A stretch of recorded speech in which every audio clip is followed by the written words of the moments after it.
This is Border Crossings. I'm Larry London. Today, we are joined by a singer-songwriter whose music has inspired millions to love one another.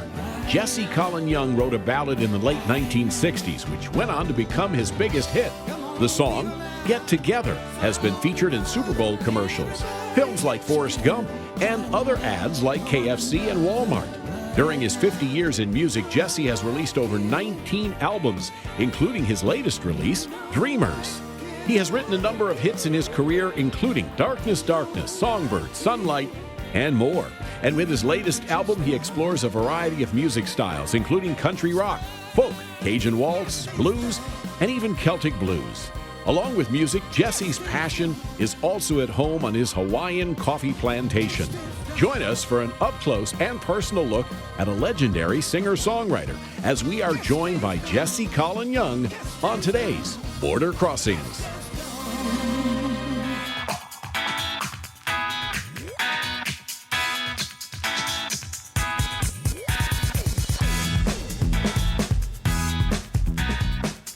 Hi, I'm Larry London. Welcome to Border Crossings. Today we're joined by a music icon who's been in the business celebrating his, fifth decade in the music, maybe 50-plus years. We'll be talking to Jesse Colin Young, who's in our studios, and you know him from such great hits as Sunlight and Darkness, Darkness, and, of course, Get Together, which is one song that resonates even today as it did back in 1969. We welcome to our studios and to Washington, D.C., Jesse Colin Young. It's nice to have you here. Oh, it's good to be here. Thank you. Now, listening to the lyrics of Get Together, and we need to love one another, there's never been a more appropriate time for that song than there is right now.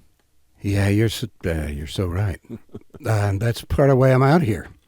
I've been doing just popping in on other people's shows and singing Get Together with them at an encore. Mm-hmm. I'm going to do it tonight with Jake Shimbakuro, who's playing here. Ukulele player. Yeah. Jake from Japan.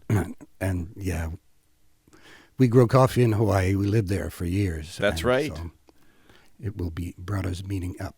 Now, you mentioned something that I find very interesting, that you do have a coffee plantation in Hawaii? Mm-hmm. It's a farm. It's a farm? Yeah, it's a little farm. Just a little coffee farm. 6 acres is, when it's planted with coffee and you're trying to prune it yourself, it takes me 3 weeks. Wow. Yeah, so when we were living there and we didn't have a lot of help, that was plenty of coffee was that was plenty of work. Where did you come up with coffee? I mean, were you friends with Juan Valdez, or how did this coffee thing happen? I know it's spam and musubi and poi. I know that from Hawaii.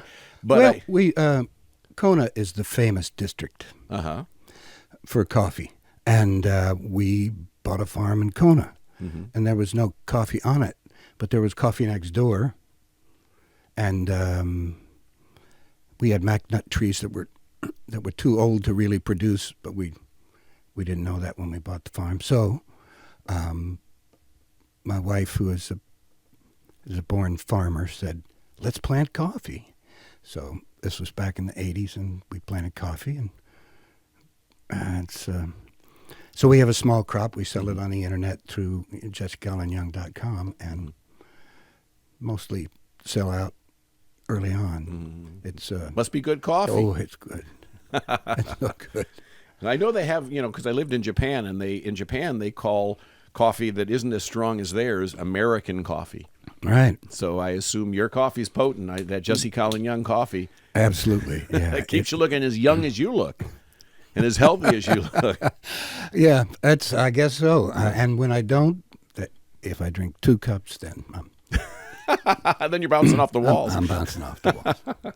Well, we welcome you to our studios and to D.C., and I know you're on the road again, and you're busy promoting a new album, which is, I last count was, I think, 19 albums, something like that, as a solo artist and with the Youngbloods both? It's actually 29. 29? I missed 10. Wow. Well, yeah, I kept putting them out. There were some of them were not on major labels, and And the new album is called go. Dreamers. Dreamers, yeah. And on the album, I guess you get a little bit political on certain songs.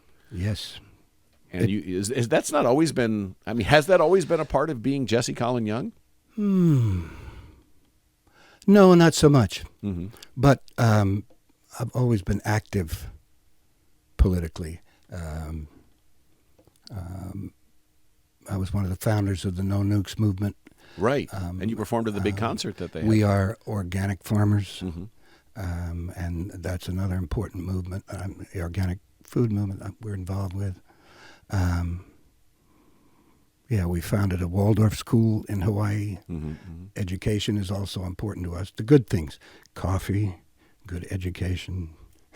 Yeah, and they go hand in hand. If you're getting a good education, you got to have coffee. Yeah, and what a beautiful place to land. We lost our house in a forest fire. Yes, I read in that. California, and we had this little house in Hawaii that was just a getaway, had like 1.5 bedrooms, and we had 2 young children, and we just moved over there, and we found a Waldorf school 10 minutes from the house, and we said, okay, we're supposed to live here. So, And losing your home in a fire is horrific and tragic in and of itself, but you also lost a lot of recordings. You had a studio at home, I guess I read, and you had a lot of stuff there that perhaps you had planned to release, but now because of the fire will never be heard.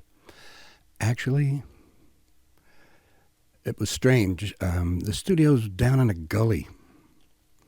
15,000 acres burned, 50 houses. Mm-hmm.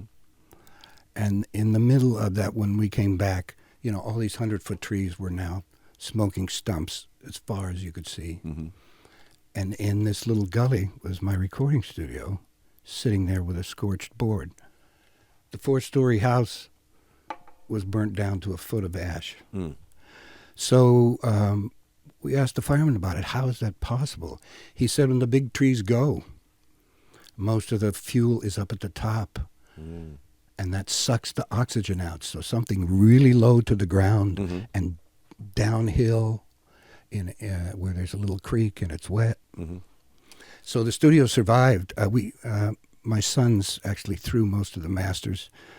This is weird. Take these precious tapes and heave them into the back of a pickup truck. Wow. But when the fire's coming at you, you got to get out of there fast. So I was not there. Connie was there. Mm-hmm. She got the kids out. The boys got the tapes out. Mm-hmm. And but we had no place to live, so Hawaii. That's a good choice. Yeah. Not a bad place to move. Oh, it was perfect. What a wonderful, yeah. So, Jesse, I understand that you have said that your new album, Dreamers, is your best work to date. And that's, quite a big statement to make given the body of work that you've had over the years. Mm-hmm. It's certainly some of the best. It's the best writing I've done in a quarter of a century, and it just came. It came out of the blue. In 2009, I was diagnosed with Lyme disease, and I had had it probably for 10 or 15 years, perhaps 20 before that, and was misdiagnosed, and nobody was talking about Lyme disease. From a deer tick? Is that your? Yeah. And so I was off the road, no more recording. I just didn't have energy for anything. I need to heal. And I worked on it, got a good doctor, Richard Horowitz, wonderful man, right on the cutting edge of treating Lyme's disease. And 2016, our son Tristan was graduating from Berklee College of Music. So Connie, my wife, and we went to see his senior recital. Mm-hmm. And these kids just blew me away. And I went backstage. I said, T, I think I'm strong enough. Man, I want to play with a group of young people like you just did on stage. So help me put a band together. And that's what we did. And we had an invitation to South by Southwest. Wow. So we got ready for that. What was I going to tell you? We were playing in February in New Hampshire and driving around in the snow, and which I had sworn not to do ever again, but this is what it took. And about 6 gigs in, I realized I wanted to these kids were so good. I wanted to record with them. So your son's band? Yeah, he's a bass player. Awesome. So yeah, a year later in Nashville, we went in and recorded Dreamers. Mm-hmm. And, there's a lot of turmoil, a lot of questions. There's a lot of lying. Mm. I mean, when I was growing up, that was part of being a man, was telling the truth and being as good as your word. So, yeah, I have things to say.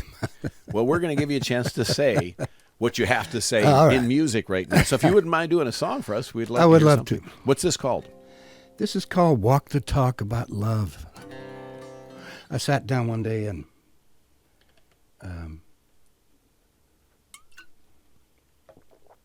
I thought, so what comes after Get Together, Jess? What comes after the dream? What comes after trying to love one another? And this is what came out.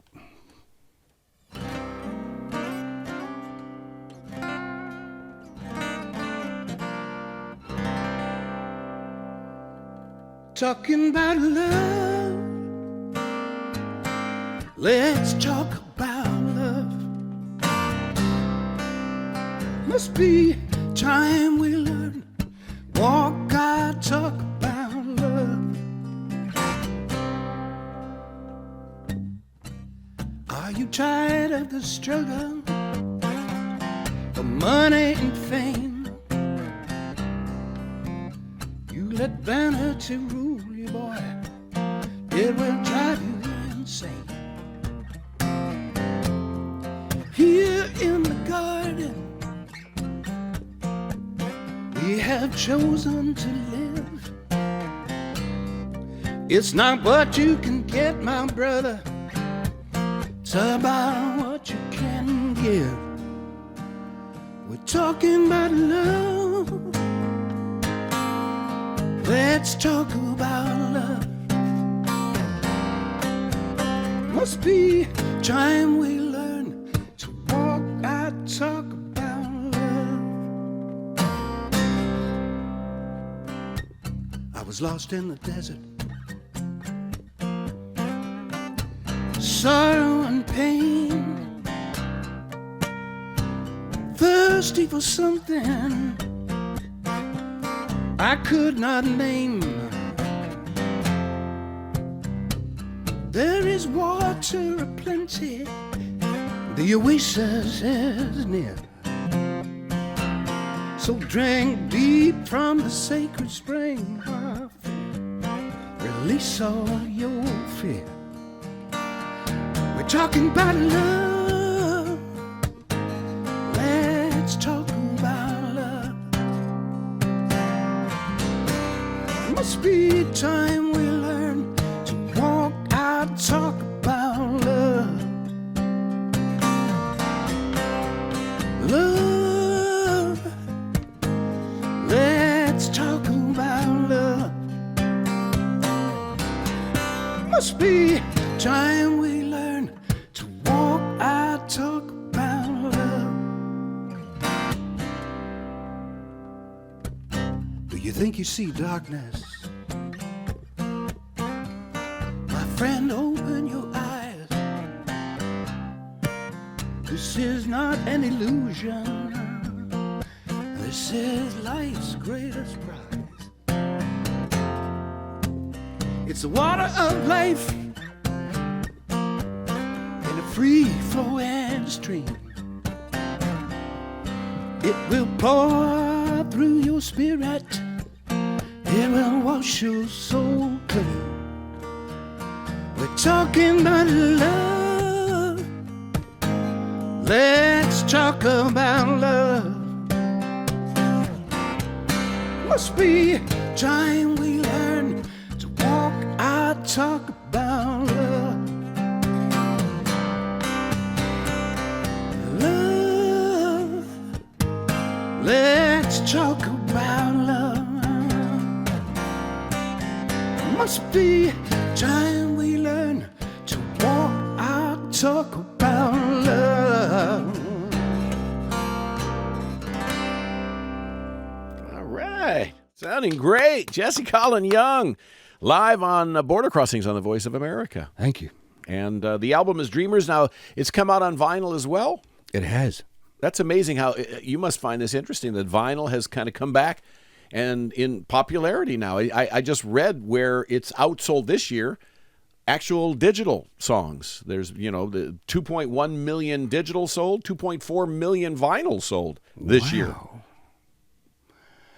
Well, it's out there. It's a double album. Go Dreamers. I mean, vinyl, yeah, it's beautiful. It sounds different. And, of course, it's fun to look at. Mm-hmm. I mean, and read. Right. While you listen. And what a beautiful, look at this album cover. Look, I mean, this is pretty amazing stuff here. This is a gorgeous album cover. I don't know who you had design this or how you came up with this, but this is absolutely gorgeous. I cannot remember this young man's name, but it's in there somewhere. I'm sure. He's a beautiful artist, and I don't know what that is. Whether that's a rising. Looks like there's a lot going on. There's an owl in there I see for that. wisdom, and there's the Viking. It looked like a Viking helmet. It's the Love Boat coming at you. It's hard to pass by if you're in a record store. Yeah, it's beautiful. But Jesse Colin Young's talking with us on tour right now. Has it always been music for you? I mean, when you started this in the early 60s, mm-hmm. Was this part of the plan, I'm going to be a musician, or are you thinking about other careers? Well, I don't know. We had one piano player in the family, a distant cousin. He was a drunk, so and my dad was a Harvard grad, first man in his family to go to school. So I was thinking, like, well, music. We all played, mm-hmm. and I spent a lot of time in my early years singing around the piano with my father, but nobody considered it a serious career. Mm-hmm. So it took me a little time, but I mean, from the day I touched the guitar at as an elective in this wonderful prep school that I was sent to after in 11th grade called Phillips Andover, my life changed. Mm-hmm. I had played the piano. I mean, in my day, a lot of kids had to mm-hmm. play piano, just take lessons. Sure. But I never connected.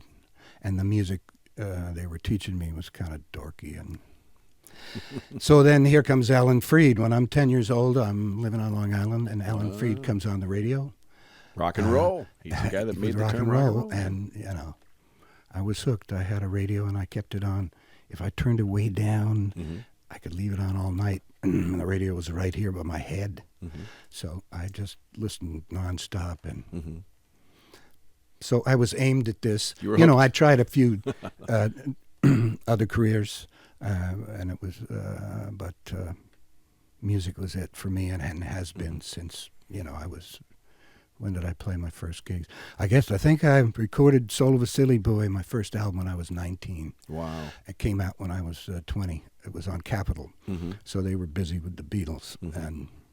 And this month you turn 79? 70s. What do I turn? 78. 78. All right, sorry to add a year. No. Yeah, no, please. Well, happy birthday to you. Now, you did mention something about school in Massachusetts, and I do want to touch on that because I read where you got a scholarship, mm-hmm. but then you got expelled. Yeah. How did that happen? You're looking at it. I'm looking music, huh? Yeah. The scholarship job, tough. You had to punch in, every morning at 6 with a clock. And mm-hmm. and if you were a minute late, you got a demerit. So I didn't always make it on time, and I got on probation. So I made it 10 weeks without a demerit. And the night I was finishing, my housemaster came to congratulate me.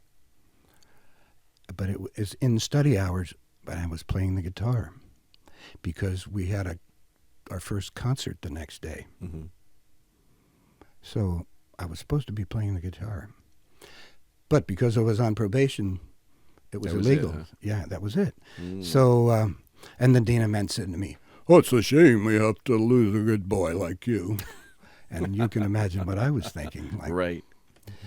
So yeah, but really, I was not meant to go to an Ivy League school. I was meant to go to Ohio State and live behind a record store and take records from the store with the owner's permission and tape them because I couldn't afford, and discover T-Bone Walker and B.B. King and Ray Charles, and then I was gone. I knew where I was going. Now, in your career, which, as we mentioned earlier, is over 50 years and still going strong, there must be so many great memories, so many great shows, so many great places you've performed and people you've worked with. Have you thought about writing a book? Yes, Connie and I just started. There you go. See? 2 months ago. I mean, people have brought it up, and I've said, really. I've read a few musicians' biographies, and it's just like movies about music. I mean, they do things in music, movies that can't really be done, right? And it seems funny to you. So I've never been a fan of musical biographies, but we started out by writing about the fire, because Connie was there in the house with the kids. One of the kids, I had Tristan in a car taking him to the doctor, and the flames are coming up. And the firemen say, "Oh, it's okay," and then 20 minutes later they come back and say, "Get out now." Right. So she's on the phone saying, "What do you want?" And and then and then the burning of the house and going up there and seeing that forest, but finding the studio was intact. Yeah. So, and I don't know, we got writing about that, and I thought, wow. We could write a book like this. The two of us speaking in our own voices and seeing this this wonderful romance of ours of 35 years from two sides. And what's it called? What's it called? Man, she's shaking her head. Yeah, we don't know. You haven't titled it yet? Well, we were thinking it's all about the fire, but no, that was a crucible time for us and a huge change, and that was a disaster that kind of turned out to be a blessing. That's wonderful. So looking at your career, what would you say, I mean, as you write your book and you tell your story, what will be among the highlights? If you could single out, because there's probably many highlights, but if give us a chapter that would be a highlight, some story, some event in your life that stands out above the because you've done so many different things. And so here's one of the most embarrassing things. I went to school with this kid named Artie in Queens, and when my record first came out, Soul of a City Boy, I was so proud. I was at Gertie's Folk City, that's in the Village. I think I was headlining. And I hadn't seen Artie since grade school, and he showed up. I said, "Wow, Artie, I got a record contract, and wow, isn't this terrific? This is great." And he looked at me and said, "I make records too." This was Artie Garfunkel. Oh. What do you know? Yep. So that's interesting. Number one in the embarrassing moments of my life. But yeah, that was, and to find him there. And I think Paul was in our class, but I never really got to know him. And I think Paul's mother taught in that school. Paul Simon, he's referring to. Yeah. But Sound of Silence was the song that just blew radio open for acoustic rock music about things that were real and apart from romance and political and interesting. Yeah, so I was a huge fan. Wow. Well, there's a lot of fans of your music all around the world, and we're thrilled to have you here in D.C., and thank you for doing this for us. Jesse Colin Young, would you do another song? I would love to. Just a sip of this. This is a song Connie and I wrote together. She actually started it. Someone through the internet asked us to write a song about a movie that became Boston Strong. It was about the bombing at the marathon. Mm-hmm. And we had this personal experience. We were driving in a car. We listened to NPR. A bomb went off in Boston. Tristan is in Boston in school and living 3 blocks probably from the finish line of the marathon. And they said, that's all the information we have. So we rush home, we turn on the TV, and there are the pictures, but we can't get through. It turns out that the police turned off the cell towers because they were afraid of more bombs. So for an hour, we are hanging, watching this awful stuff over and over, and thinking, God, please, he didn't wander down there with a cup of coffee just... And luckily he didn't. Actually, all these kids on this album, Dreamers, were in school at that time and right there. So when someone asked, I woke up the next morning and Connie had a page of lyrics or 2 pages of lyrics written already. This is called Cast a Stone.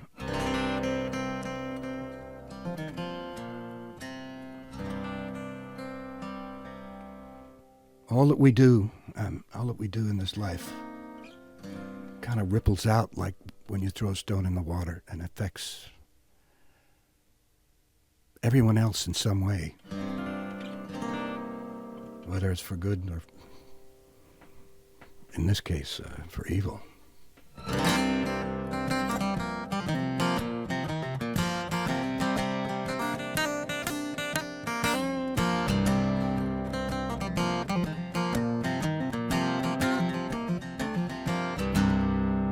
Cast a stone in the water, see the ripples spread out, feel the pain of not knowing, hear the sirens that shout. Is a loved one in danger or a neighbor in doubt? Cast a stone in the water, see the ripples spread out. Cast a stone, cast a stone, cast a stone.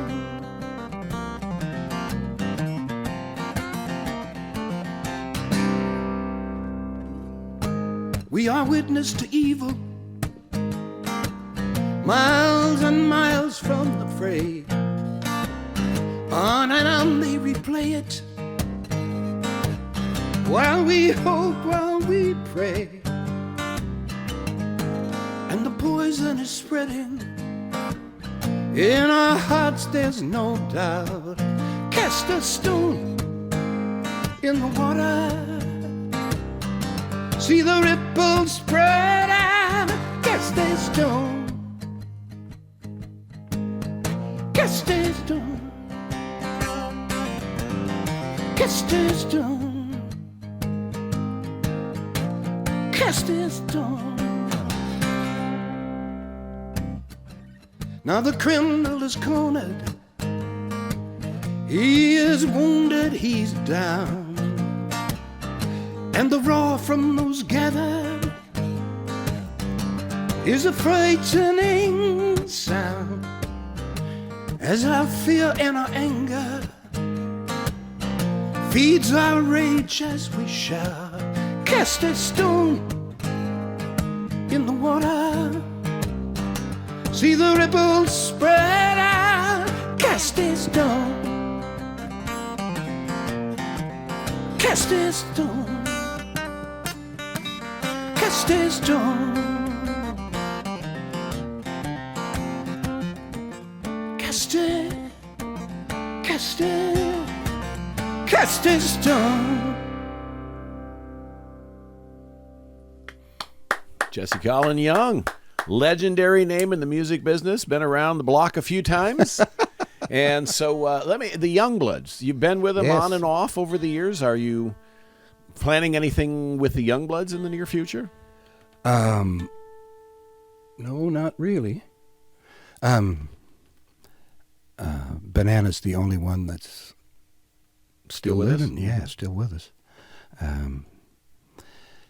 And I think he's pretty busy playing with little Stevie, touring a lot. Do you have any favorite places you like to perform around the world when you're out on tour? God, I love to play outside. I mean, I think playing with the Crosby, Stills, Nash and Young, doing their whole summer tour in 1974, that was mostly outside in the summer, and it was so beautiful. How about countries you like to go to? Because we're broadcasting to 100 countries right now. So, you know, I haven't seen much of the world. I have been driving around America in circles, and we just went to Paris for the first time, for me, 2 months ago, and this is probably the beginning of. And I didn't play. I just fooled around and ate wonderful food and looked at these gorgeous buildings. It was right before Notre Dame burned. So we got to see it. I just got a name for your autobiography, Driving in Circles. There it is. So I know you're going to do one of the biggest signature songs, and do you remember where you were when you heard your song on the radio for the first time? Get Together? Yes. Because that's kind of a very profound moment in a musician's life and career, to hear your song somewhere out there. So Youngbloods flew to San Francisco June 15th, 1967. And we had no idea what was going on in the Bay Area. We were based in New York, and the Banana, our keyboard player who had hair out to here, was kind of an anomaly. I mean, businessmen in the Holiday Inn and stuff would sometimes reach out and pet his, balding, touch his hair, yeah. and touch his. So. Like a chia pet. We didn't know there was a town in which every other guy had hair like that, and that was San Francisco. So we walked into the cheap motel on Geary Street, and threw my bag down, and I was probably staying with Corbett, and they had 2 twin beds, and where they came together, there was this little radio built into the. And I'd turn it on and Get Together was on the radio. And when we went to the Avalon, and instead of 40 or 50 people, there were 400 or 500 people, and half of them looked like Banana, and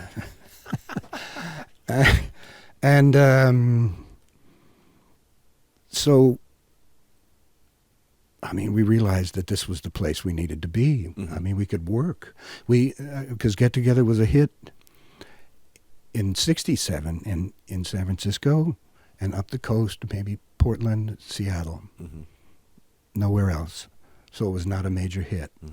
But man, I mean, we were there. You were there. We were there to work in those cities. So right. we went home and we moved immediately. But it went to number 1 in '69. Yes. Yeah. So that was, those 2 years. The National Council of Christians and Jews took that song and put it on a Brotherhood commercial, a PSA. And, they pushed those things off till late in the night when it's not high commercial value. And who was watching TV late at night? It was young people, I guess, because the country had also, I think, had come to a different idea about the war, that it was not working, and that the feeling that our brothers and sisters were dying in vain became more prevalent, and Get Together was there, kind of nurturing that desire to have a safe place to love one another. And right. The Vietnam War is what you're referring to for the benefit of the audience around the world. So what was the story behind the song? I mean, before we do it, what was when you wrote this, what was it that led you to this song?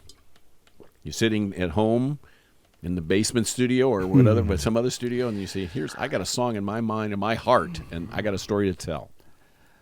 I didn't write it. You didn't? I walked into an open mic in the Village, and there was a fellow named Buzzy Lenhart on stage singing it. It was written by Dino Valenti, and he had been in the Village a couple of years before that, maybe in 63 and 64. I was either working, what was I doing? Working in a factory or doing something else. Mm-hmm. So I had never heard it. And I ran backstage and said, oh, man, I got to have the lyrics. And I mean, when I heard that song, I knew that my life had changed, that this was like the course correction, and that Get Together would now be my compass. And it has been. And I thought for a while there, it was our generation's compass. I mean, it paved the way for Woodstock over those 2 years as it bled that message into the country as a whole, as it penetrated from the West Coast. And, then when movies come out with Get Together, and I get fan letters from 10-year-olds that say, that's my class, that's our favorite song in my class. I realized the generations are being introduced to it over and over. And now our country being as divisive and divisive as the rhetoric is, we need to sing this song more than ever. So we started this thing about a month ago, Connie and I. It's a kind of a video challenge. I recorded Get Together, and then I said, please, you guys, to the audience, go, when you're out with your friends at the bar, just get together, get out a phone, and sing a chorus of Get Together and video it, and then post it. But then hashtag it, Get Together Again, with the 3 words capped, Get Together, capped T, again, and at Jesse Colin Young, and we will make a quilt, and you guys working in the garage, come on, because people know this song even when they don't know they know it. When you start singing it, I don't care where you are. I mean, even if I sing it at TSA, oh, you play music? What kind of music is it? I don't know. I just sing them a little bit of Get Together, right? And they light up. So we're hoping to get people from all over the world to send us little videos of them and posting them in their social media, but hashtagging it Get Together Again at Jesse Colin Young, and we will collect these and make a quilt, an audio quilt out of all people of all walks of life, and it would be wonderful from all countries singing Get Together. How cool is that? Yeah. All right. Well, would you mind doing the song for us right now? A song that you've done a couple times? I love this song.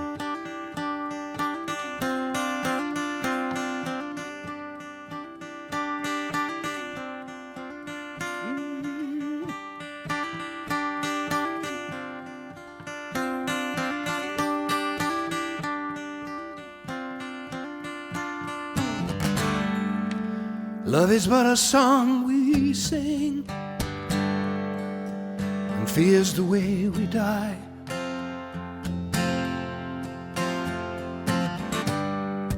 We can make the mountains ring, or make the angels cry.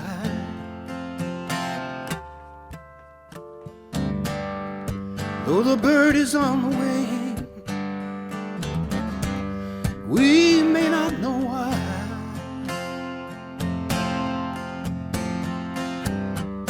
Come on, people, now, smile on your brother. Everybody get together, try to love one another right now.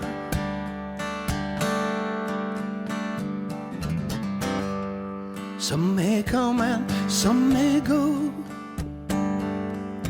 People we will surely pass.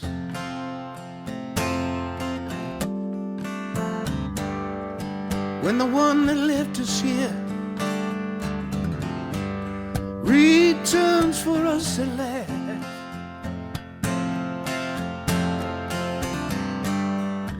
we are but a moment's sunlight, and we're fading in the grass. Come on, people, now, smile on your brother. Everybody get together, try to love one another right now.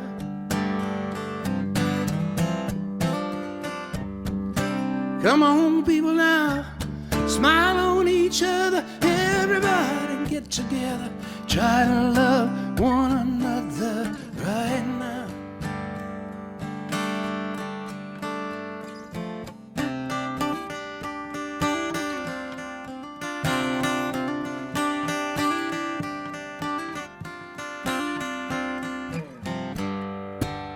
If you hear the song we sing, people, you will understand. Listen, we hold a key to love and fear, all in our trembling hands.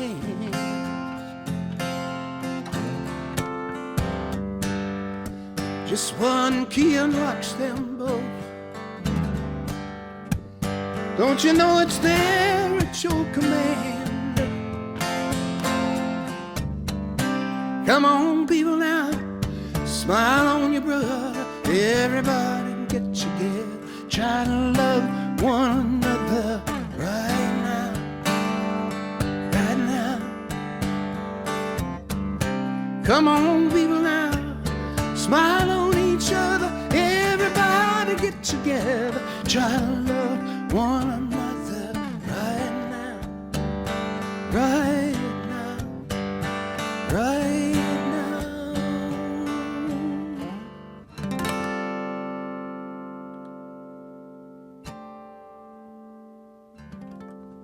Wow. Happy 50th birthday to that song. Yes. Isn't that something? It rings true today just as it did in 1969 when you sang it with the Youngbloods. We've got Jesse Colin Young in our studio. And you said it's one of your favorite songs. You love the song. Of course you should love the song. It was a Pepsi commercial during the Super Bowl. It was in Forrest Gump, Kentucky Fried Chicken, Walmart, and the list goes on and on and on. That song resonates throughout all the eras and all time. And so, Yes, did you see that Pepsi commercial? I did not. Oh, it was great because it really, yes, the two drivers, Coke and Pepsi, in the diner, and they're eyeing each other and ordering their favorite drink, and and then as we singing the chorus, love one another, they pan to the outside of the diner, and one of them comes through the window, is thrown through the window. That's funny. Creative ad agencies. And you did something risky with that song, too, which I'm sure you didn't think about at the time, or maybe you did. But back then in the 60s, late 60s, songs were 2.5 minutes long. Mm-hmm. And that song was 4.5 minutes long.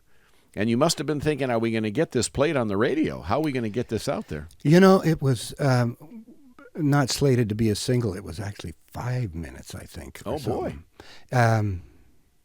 So I was in love with that song. It had really, and I think we approached it that way. I brought the song to the band. I was the lead singer. So everyone we made a beautiful piece of art, music. I remember some fellow on the radio, and maybe BAI in New York, said to me, it seems very innocent. And when I listened back to my performance of it, it's very innocent. It's very matter of fact. It's not loaded up with effects, anything. That's not except your face, you know. That we're just there bringing that message, because those lyrics. Yeah. Very heavy. And we can still make the mountains rain. Yes. Or make the angels cry, which they're doing a lot these days. So. Jesse Colin Young. I'm out here trying to on a amp up the love side. Get Together, one of the great songs. Now, thank you so much for being on the show. And if people want to get your album Dreamers, or if they want to catch you on tour, your website, I'm sure, has all the information. Yeah, jessecolinyoung.com. Dreamers is at Amazon and iTunes, and whether it's what you want to download or a CD or vinyl. Yeah, it's out there. And yeah, thanks for giving me a chance to sing these songs, because I love them. Brought a lot of memories back. Thank you so much for coming to our studios and for being a part of the show. Jesse Colin Young is our guest. It's Dreamers, the name of his new album. My name is Larry London, and this is Border Crossings.